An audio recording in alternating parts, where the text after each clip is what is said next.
When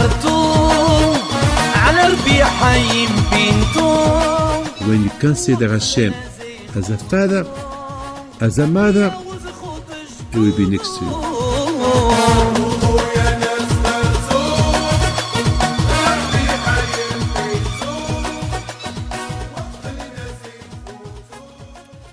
B'shut Moray v'Rabotai, with the permission of Hashem, I would like to wish to all of you a good week. As you know, Be'ezrat Hashem, this week, it's Rosh Chodesh Nisan, the month of the miracles, the month that the Jews were liberated from Egypt, the month that the Jews decided to sacrifice themselves for Hashem, because as you know, before they left Egypt, they had to sacrifice their sheep, and those sheep, they were idolatry for the Egyptian, and it's like you kill the god that's supposed to be the god of the Egyptian, and that was, they made their life in danger, the Jews.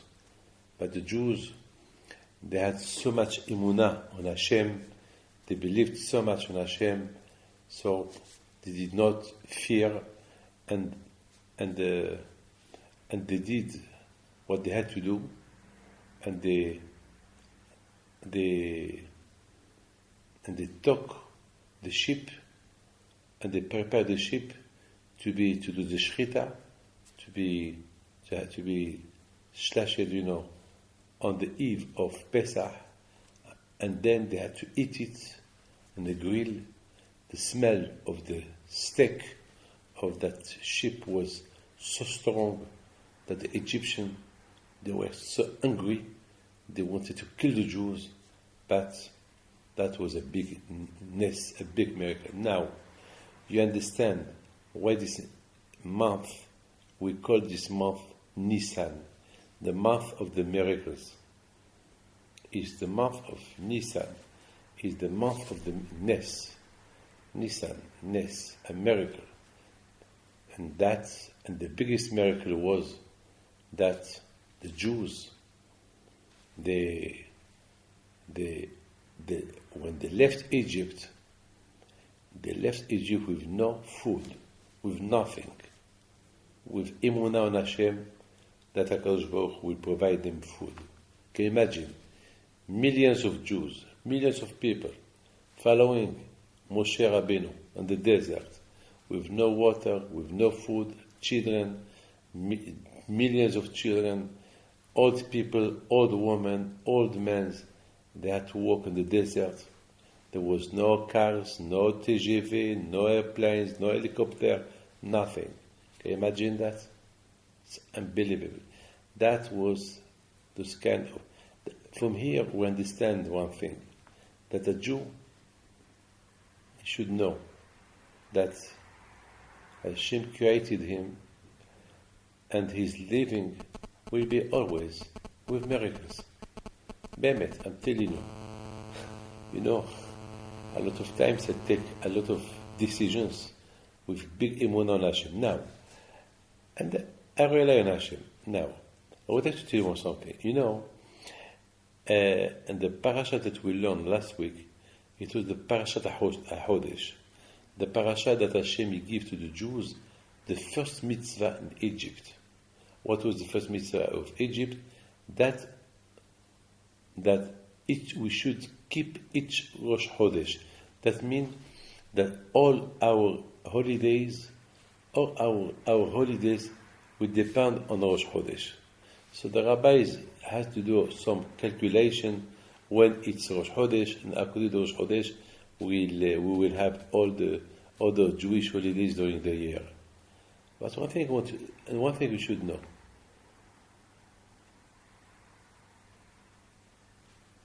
the mitzvah of Rosh Chodesh is a big mitzvah of emunah.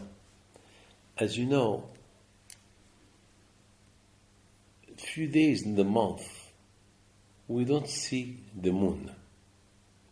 I mean, the moon, we can see the moon only maybe 15, 16 days in the month. But for a few days we don't see the moon in the middle of the sky. Disappear, completely disappear. And suddenly the moon appear like a croissant. Incredible. Like a small croissant. And then it started to be bigger and bigger and bigger. Then we do a bracha. And then it become round, bigger. And then it disappears. Incredible. And as you know, the moon has no one trajectoire like the sun. The sun, from where the sun rises, every morning the sunrise is from the same way. And always the sun has the same trajectory. The same. You don't see once the sun on the left or the right or disappear. No. Every day the sun has his own trajectory, but not the moon. Not the moon. The moon has no one trajectory. One day it appears from the left, one day from the side, one day it's big, one day it's croissant, one day it's round, a big circle, one day it's a full moon, one day there is no moon, and then and you don't know from where it will appear. And we compare the Jews as the moon. Why we compare the Jews as the moon? One day I said to somebody, sometimes look, Hitler, he wanted to kill the Jews. He thought he will finish with them. How many nations, they thought that they did a calculation to finish. The solution for the Jews is to finish with them. And always the Jews still there. They appear, like the moon. Sometimes we feel there is no Jews anymore. They are finished and they are sunrise. Then we appear again. Sometimes we become a little, sometimes a lot. And this is the miracle. That's why on Rosh Chodesh Nisan, the first mitzvah that Hashem gave to the Jews, it was the mitzvah Kiddush HaChodesh, that once a month we should sanctify the month. That means the first of the month we have to do some kind of tefillot, praise, and all our calculation when it will be the Pesach or Sukkot or Shavuot or Kippur or Rosh Hashanah, it's up to the moon. So Hachamim, they made a special calculation when the moon appear, when it finish, when we don't see the moon, till when you can bench the moon, then after you don't see the moon. So we have a calendar. Our calendar is based with the moon. Since the first month we pray, that sometimes in our calendar we have 13 months. 13 months. Sometimes there is only 12, but once in every 4 years there is 13 months. It's not. I don't want to explain you, but if you need to know, ask your rabbi to explain you why we need 13 months. Why we need. Why not always 12 months like everybody? It's very important that Pesach always felt on in a good time. You see, always our Hagim, our holidays, it felt always the same month. There is no always around Sukkot it started to rain. Around Pesach the weather started to be not bad. So always our calculations are based on the moon. Now, the question is, why Hashem gave us this mitzvah of the moon? This mitzvah that we have to bench the moon. We have to be Mikadesh HaChodesh. That the first month of our Jewish calendar is Nisan. When we talk about years, it's Tishri. the new year is start on Tishri, but the first month of the year, it's Nisan, is the first month. The first month of the year. We don't have the month and the year together. The first month of the year, it's on Nisan, and the first of the year for the month, it's on Tishri. It's Rosh Hashanah. So why HaKadosh Baruch Hu give us the first mitzvah, the month, to bench the month? Why Hashem did not give us Shabbos, to keep Shabbat, or there is a lot of mitzvot. There is a tefillin, or I don't know, to eat kosher, or to pray. Why Hashem give us the first mitzvah that Hashem give us? It's to bench the month. This is the first mitzvah that Hashem give us. Kiddush HaChodesh. That our calendar is based, that we are not allowed to declare another month beside this month of Nisan. This is the first month of the month. Why? Why HaKadosh did not give us another mitzvah before this mitzvah? So I was thinking that Hashem, it was very important for Hashem that the Jews should have emunah, not to ask questions. Hashem decided that this month of Nisan is the first month of the month.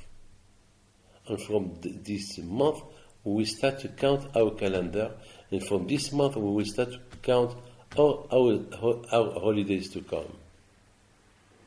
No, not to ask questions. That was very important for Hashem to give us a mitzvah that we should have emunah to keep this mitzvah. Now, you should know one thing. By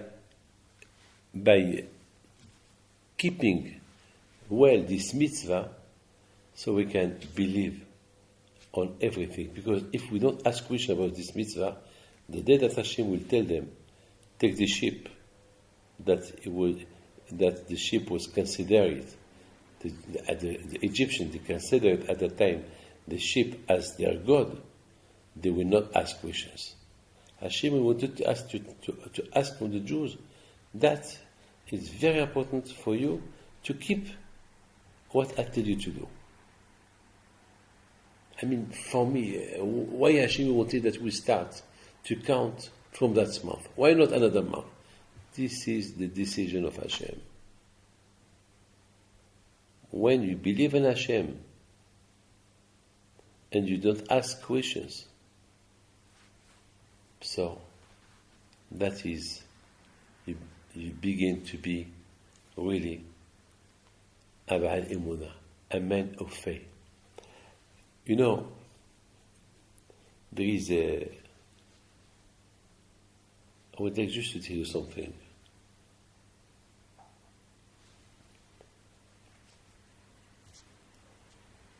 How many times, sometimes, a lot of times, we have problems, a lot of problems, that sometimes we don't know how to deal with them. And we don't know what to do. Sometimes we feel lost.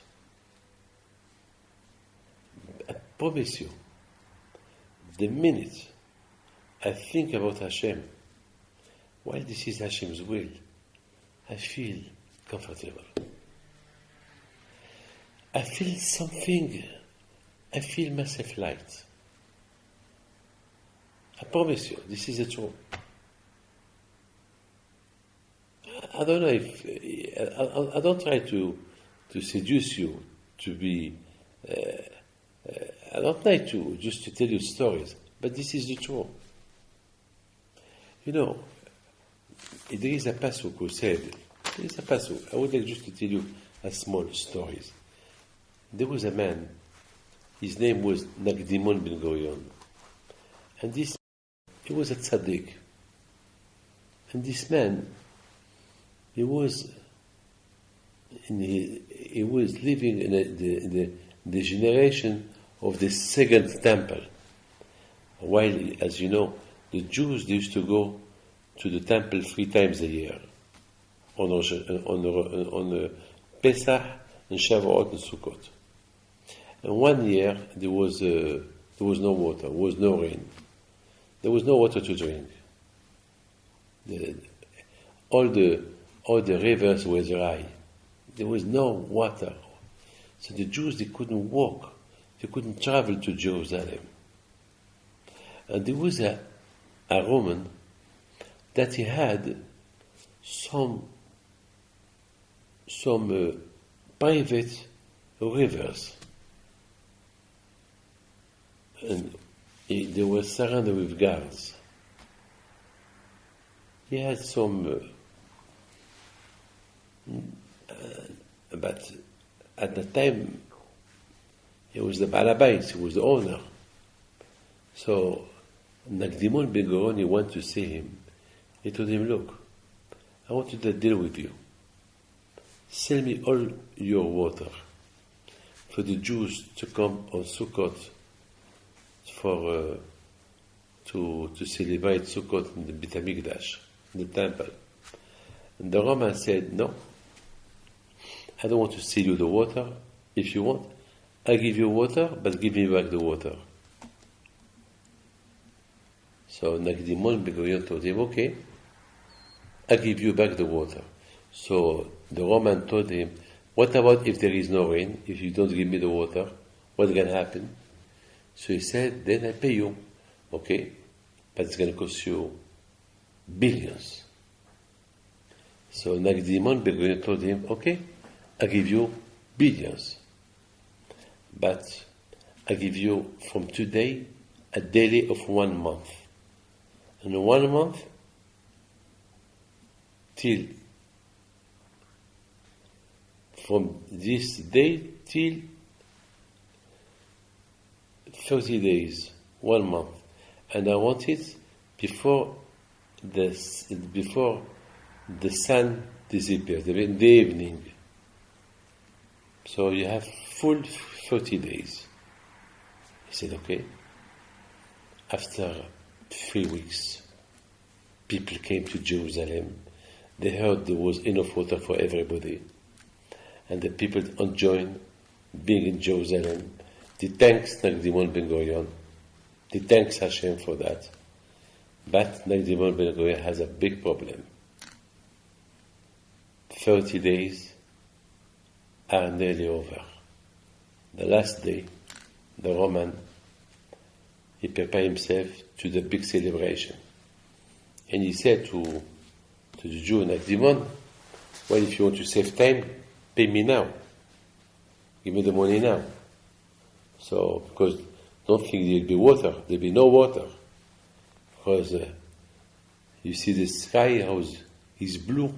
It's going to be blue like that maybe another 6 months. Now, or give me the water, or money.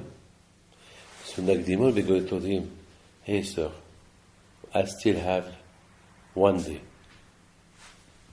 The afternoon, the Roman came to see him.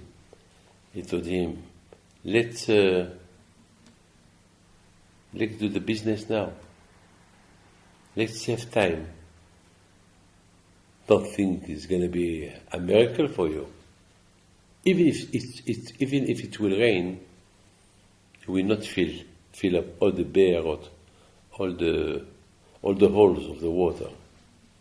So, finito. He said, no, I still have 6 hours. 1 hour before the time limit, the Roman came again to the Jew. He said, are you still believing that your God is going to help you? Let's save time. Bring the money now. He said, no, I still have 1 hour. But look, the sun, in 1 hour there will be no sun anymore. You lost. He said, okay, I still have 45 minutes. Nagdimon, he went to the Beit HaMikdash. and he prayed to Hashem. He said, Hashem, I didn't bother you for all month. I thought maybe Hashem, you will understand me. Now I have only 1 hour left. If I don't give him the water, I have to pay him. I have no money. What's going to happen? He will take a lot of Jews to the jail. But if I did what I did, only for your name, I didn't do that for my glory. I did it for you, that the Jews will come to Beit HaMikdash to pray, to see you. It's your house. They came to see you in your house. So please, Hashem, show the world what you are. Please. He did not finish his tefillah. I don't know what happened. The wind bring some cloud. It was a big, big rain that it did not cause no damage. And then what happened? He filled the all the holes that's belonging to the Roman, and of course he filled all the holes of all Israel. All the rivers were full, and that all that big rain that fell, it did not cause no damage. In 15 minutes, all the holes were full. I don't know what happened. A miracle. It's like the water came from everywhere, under the ground, from on the ground, under the ground. I don't know what happened. The Roman, when he saw that, he was so angry. He said to Nagdimon, but still you have to give me back the money because there is no sun. Look, it's like dark. So Nagdimon, he went back again to the Beit HaMikdash, and he said to Hashem, Hashem, please show the world that you have friend, that you are your friend, that we believe in you. Please, Hashem, do this for us. Hashem sent wind, and all the cloud disappeared. And what it was left from the sun appeared. The sun, strong sun, that dried all the water that was in the street. So Nagdimon said to the Roman, well, you see, here's the sun, here's the water. You owe me nothing, I owe you nothing, but tell me thank you, because when you give me all the holes where there were water, they were half full. Now they are full. I could ask you money to pay me back. So, thank you. This is Emunah. The question is, why Nagdimon, he did not pray to Hashem from the beginning? Why had to take this risk? Why to take risk? To borrow water from this Roman with a high price, and then maybe they'll be, and then he took a big risk. Maybe he can be put in jail. I mean, it will be Chilul Hashem. The answer is Nagdimon Ben-Gurion. He didn't want to bother Hashem. He said, well, if Hashem decides to give us water, good. If Hashem decides to send rain, good. Otherwise, we'll ask him the last time, in the last moment. We'll ask him the last moment. Now we don't need to ask him. This is, with Hashem, you never lose. When you believe in Hashem, after whatever happens, whatever, any time that you are in need, there is somebody who can help you. My friend, now you understand, this month we call the month of Nisan. A lot of miracles happen this month. A lot of miracles.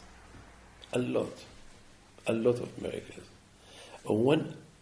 What make that in this month there were a lot of miracles? Because the Jews believe in Hashem. A miracle can come only if you believe in Hashem. If you don't believe in Hashem, it's a problem. It's a problem. But the biggest miracle was that the Jews, they wanted to leave Egypt. And they knew that the only way to leave Egypt, and the reason why they have to leave Egypt, to receive the Torah. When Hashem saw that the main reason of the Jews to leave Egypt to receive the Torah, so Hashem did miracles for them. But before he gave them, he did all those kind of miracles, Hashem, he wanted to test them. Can you be Mikadesh the first month? That the first month of Nisan is the first month of everything. It's the first month of the month. And from this month there will be all the holidays. And the Jews said yes.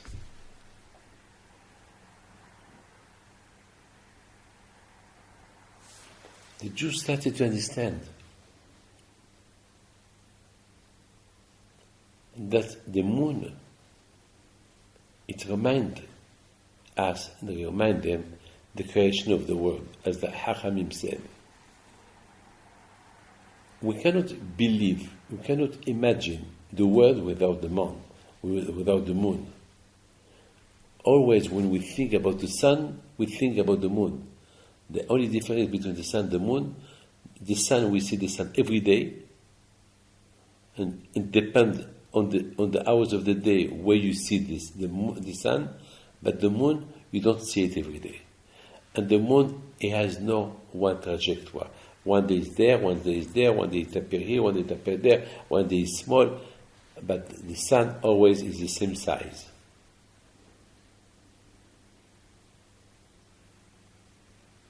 And the reason why the moon has not a trajectory like the sun, because it reminds you, when you see the world without the moon, and when it appears, it reminds you of the creation of the world. It reminds you when there was no moon, and then I said to Hashem, I want a moon, and there is a moon. For the meantime that you don't see the moon, you see, it's like the creation, when the moon appears, it's like a croissant. It's like, it reminds us when Hashem created the moon. When he created the moon, it was like this, like a croissant. For that you need a big emunah. When you have emunah on Hashem, there is miracles. And because they had emunah on Hashem, so Hashem, that's why Hashem, he provoked the Jews to have emunah on this mitzvah, so Hashem can do a lot of miracles with them. My friend, now you understand.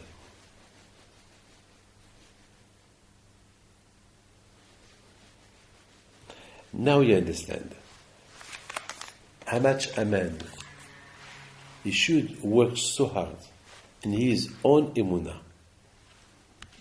Emunah, it's not easy. Huh? Today, people prepare themselves for Pesach. The more you prepare yourself for Pesach, the more you feel Pesach.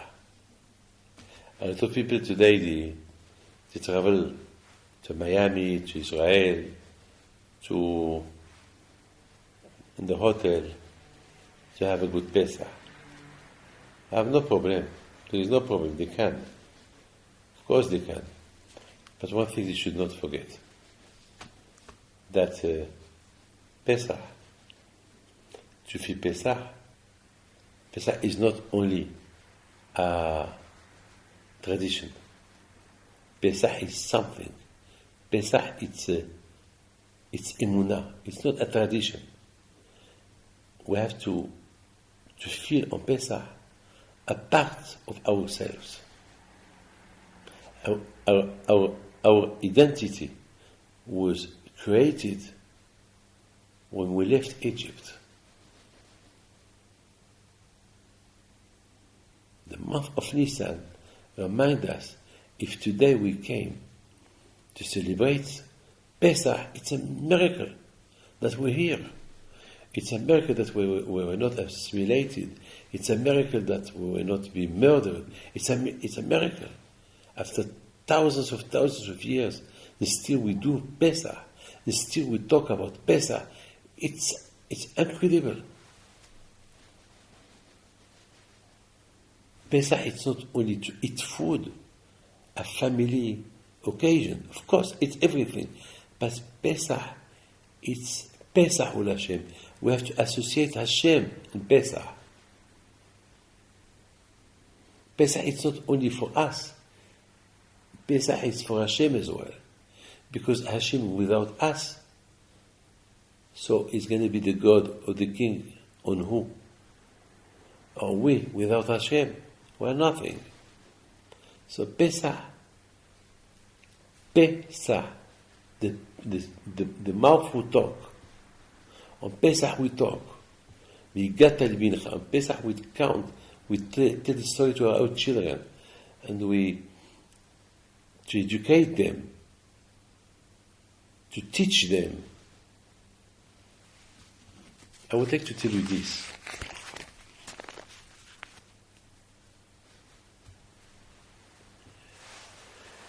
In the parasha, it says, "Ve'asu li migdash v'shachanti b'tocham." Hashem asked us to build a tabernacle so that Hashem can live with us. And Rashi said that ve'asu lishmi beit kedusha.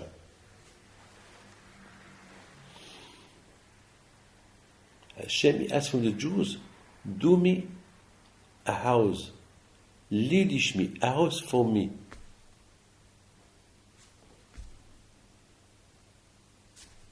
Okay, today we don't have Beit HaMikdash today. So how can we replace the Beit HaMikdash? So the answer is, we become instead of Beit HaMikdash. When I talk, listen to this please. On Pesach we used to go to Jerusalem to sacrifice Korban Pesach. Today there is no Beit HaMikdash. Today I study all the story about Pesach, all what happened. So I do some sign on the Seder that remind me what I used to do when the Beit HaMikdash was in Jerusalem. When I think and I do, and I connect myself to the past, so I become myself a hotel of sacrifice. I become myself a menorah, a Aaron, a Mishkan, a Beit HaMikdash. I become the house of Hashem. That's why Hashem said, "Ve'asu li Mishkan li lishmi." I mean, on my name. How can we do to Hashem something on His name? How? That means I will build the Mishkan with my thought. When I write a Sefer Torah, I have to write the Sefer Torah for the Sefer Torah, not for me. L'shem Kedushat Sefer Torah. Because the Torah is not mine. Who I am to write a Sefer Torah? Who I am to write the laws of Hashem? I'm nothing. How can you compare me to Hashem, to the owner of the Torah? I'm going to write. It's like, please listen to me. You know, we're not allowed to print dollars, money. We're not allowed. Can you imagine if they catch you printing euros or dollars, you go to jail. You will confiscate all of the money and you go to jail. You are not allowed. Because the only one who is permitted to print the dollars is the government, is the owners. The government. Beside the government, no one has the ability, the right to print. So how I am to print, to write the Torah? The Torah is not mine, it belongs to Hashem. The Torah,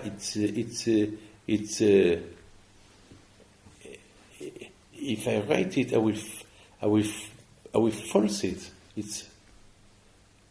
But when I write the Torah, Leshem Kedushat Sefer Torah, I write this Sefer Torah for the Torah.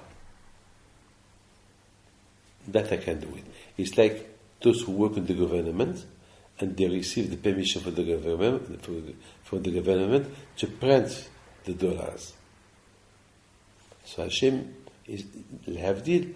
This is the image.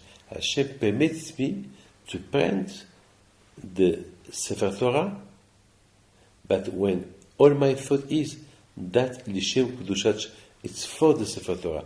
It's not my money. It's not my Torah. It's the Torah of Hashem, and I write it for the Sefer Torah, for Hashem.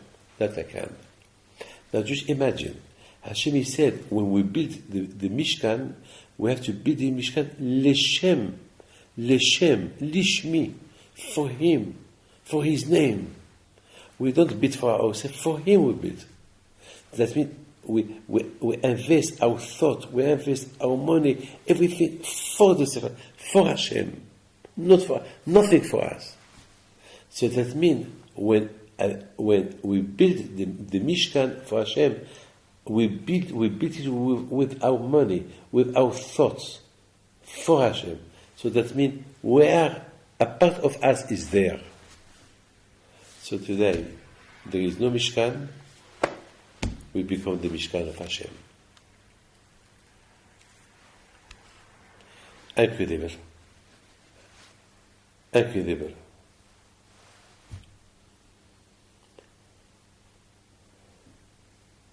That's what Hashem wants from us.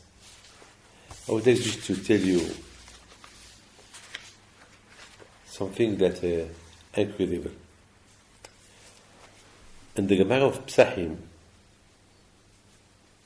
Daf Kuf Yud Gimel Amud Bet, 5 things Canaan ordered his children before he died. Love each other, love to steal money, love to do bad things with women, zima, hit your boss, your balabais, and don't talk emet, don't talk the truth. I mean, here we are talking about a madman, a rasha. On one hand, he said, love each other, and then he said, love stealing, love doing bad things with women, and don't love your owner, your boss, and don't talk the truth. What's this? It's crazy. It's crazy. It's not possible to believe on that. When you think about this, you think this man is crazy. I would like to tell you this. A lot of times I ask myself, why Hashem, he said to the Jews, I'm going to give you the land of Canaan, but when I give you the land of Canaan, don't leave them in Canaan. You have to finish with them. Throw them away from there. They will fight you. Fight them. You will win. They know that I did not give them the land. They know that they are there only for, time being. And the land is yours. As you know, there were 7 nations. Out of the 7 nations, there was the nation of Girgashi, and the Girgashi, before the Jews started the fight with the 7 nation of Canaan, the Girgashi, before he died, he said to his people, leave the country because you will not beat them. God is with them. Because this land of Canaan, it doesn't belong to us, it belongs to Abraham. Hashem gave it to Abraham. We just occupy this land, but it's not ours. This land is holy. It's their land. And the Girgashi, with his family, left the Holy Land. And they went to the Maghreb, to the Middle East. And Hashem gave them a reward because they believed on Him. So I was asking myself, why Hashem hid the Canaanim? Why Hashem said destroy them? And I think why Hashem said to not to let them there, because the way how the Canaanim see things are the contrary of our way of living. Because all our thing is love your neighbor,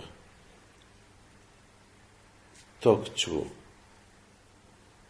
don't see the woman of your friend, recognize your boss. You work for him, he pay you, be good to him.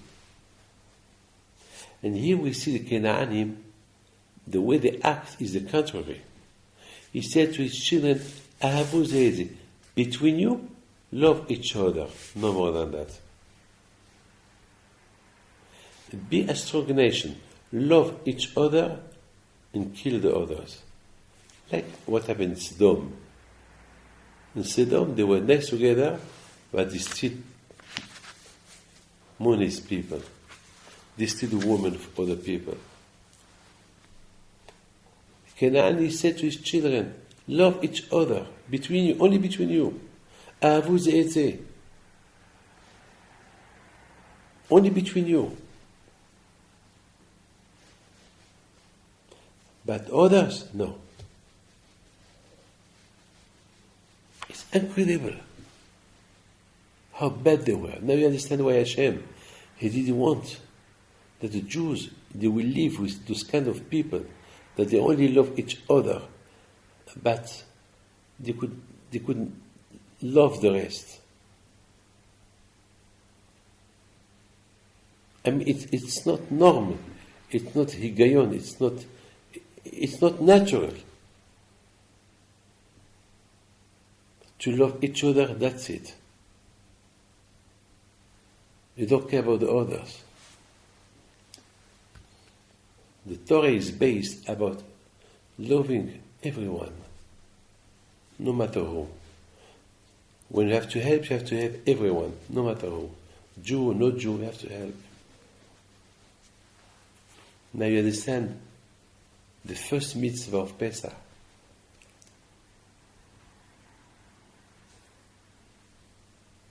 To help those who cannot afford to do Pesach. When the Jews left Egypt, they were all rich. All they celebrate Pesach.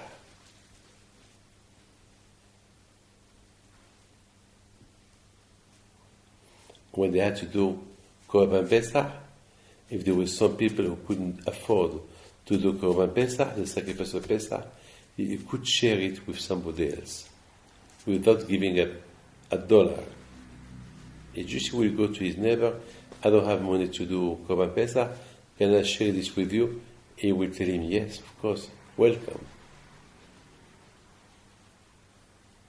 Not only love the one you know, love the one you know. The one you don't know, get out of him, steal from him, lie to him, steal his wife, hate him. It's not good. The kind of people like that, it's a contradiction with the Torah. That's what Hashem said, you have to get finished with them.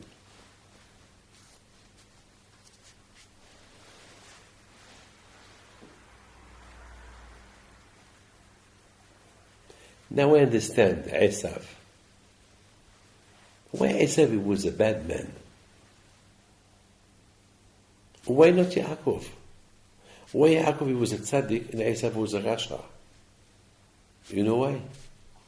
Because Yaakov, he did not get bad influence from the Canaanim where he was living. Because he was studying the Torah. And the Torah, it's emet. And the Torah, it's true. The Torah teaches you how to be emet.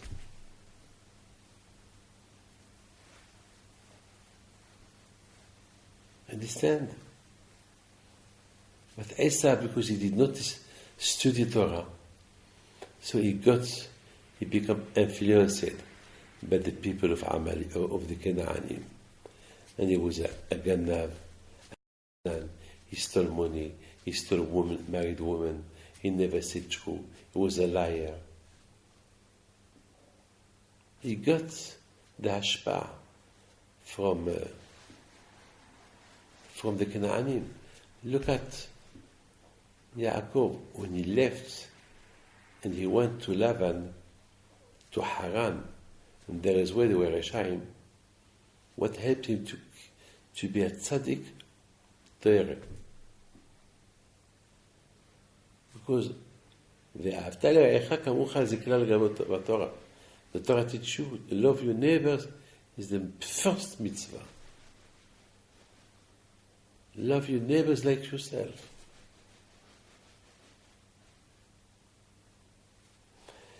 So, Be'ezat Hashem, I wish you bracha v'etzlah. But I would like I saw here a beautiful story. I would like to share it with you. There were two partners. They were very, very, very rich. And one day, a rabbi came. There were two partners, they were very rich, and always used to do tzedakot.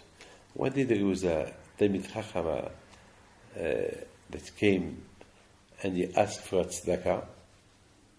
So he gave him, there was only one partner, so he gave him his money, but not from the money of the partnership, from his own pocket.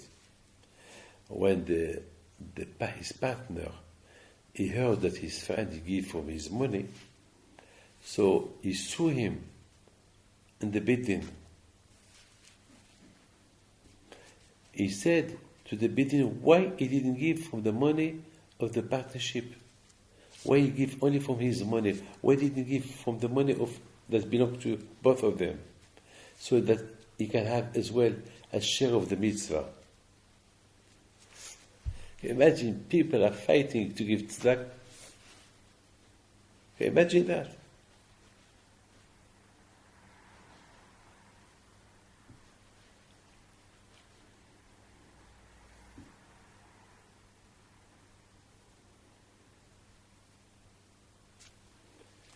My friend, I would like to wish you a good week and God bless you.